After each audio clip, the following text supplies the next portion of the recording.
Now, step two, let me show my face small. Yeah, good. I finished showing my face small. So now, step two is, well, the answer is by this Reynard Schuyters, designer and writer from the Netherlands. Now, you can be reading through as I'm just, talking around it. So the question I was posed is how to encourage others to talk about themselves. Now, this is not for nefarious reasons, right? There's another nice word I wanted to use, but the English is not coming. So I'll skip that point. But yeah, you shouldn't do it with ulterior motives. That's the disclaimer. You shouldn't do it with ulterior motives, right? But most times we are listeners. Yes, we talk. I like talking. That's why I started a YouTube channel. But I also love listening. That's how come I have things to talk about. Right? The more things I have to talk about, the more times I've been silent, reading, listening, gathering information. And from the time I've spent gathering information, I've realized people love to talk. People love to talk about themselves, their experiences, and there is nothing wrong about that. That's how come we even have old and very wise books like the Bible, right? People love to talk. You understand? And so to get people to talk is the problem sometimes. But there's another tip here when networking, and that is open up, open up, open up. So let me read this up, then I'll polish it a bit. I'll add a bit of local spice to this, and hopefully the point reaches home. So he says, by oh yeah, opening yourself up. So most people have difficulty talking about their feelings because they are insecure about them. If you push too much, they will only become more defensive and less open. However, if you gently speak about your own feelings, you show them that it's safe. This might take a while for the other person to notice and accept, maybe hours, maybe months, but eventually you'll create a safe environment for them by showing vulnerability yourself. But remember, no pushing. If you say, I feel like this and that, how about you? You're pushing. Let the other person pick his or her own moment to open up.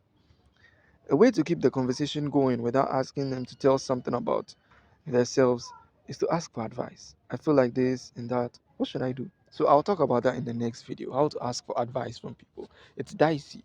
But for now, open up. Open up. And this very works very well with shy people like me.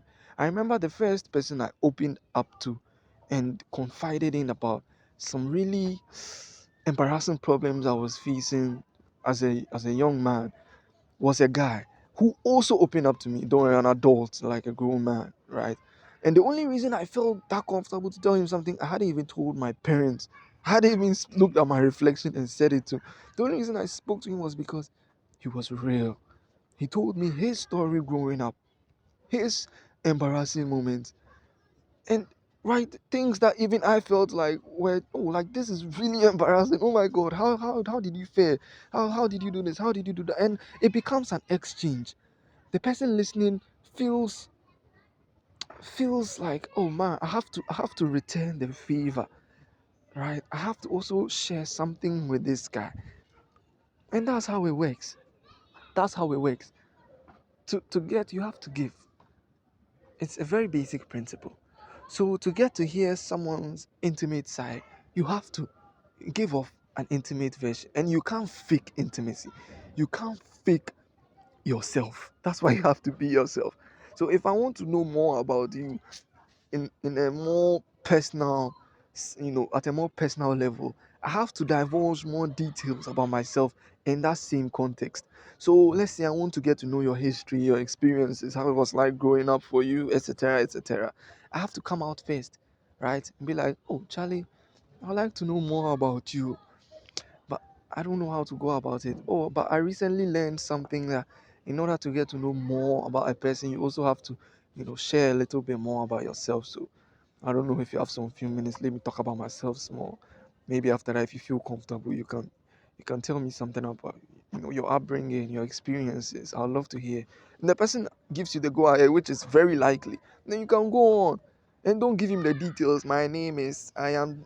10 years old. Oh, sorry, I'm 30 years old. I worked here and here. You are not advertising yourself. This is not a marketing opportunity. This is an opportunity for you to present yourself as a person, as a human.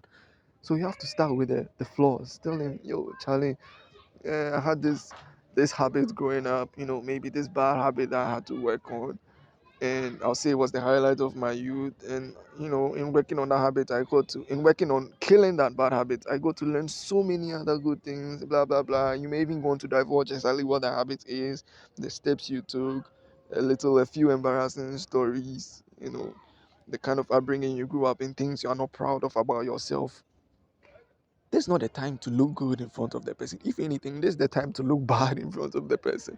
Let the person know that, oh, okay, it's okay to be awkward, to have embarrassing stories, to not always be a success. Once you let him know that, yo, this is the context, this is the kind of story I'm expecting.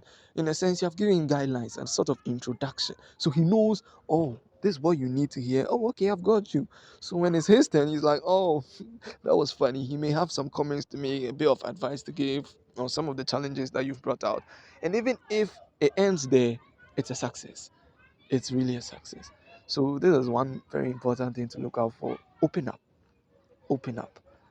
Open up. Don't open up too much. There's a fine line.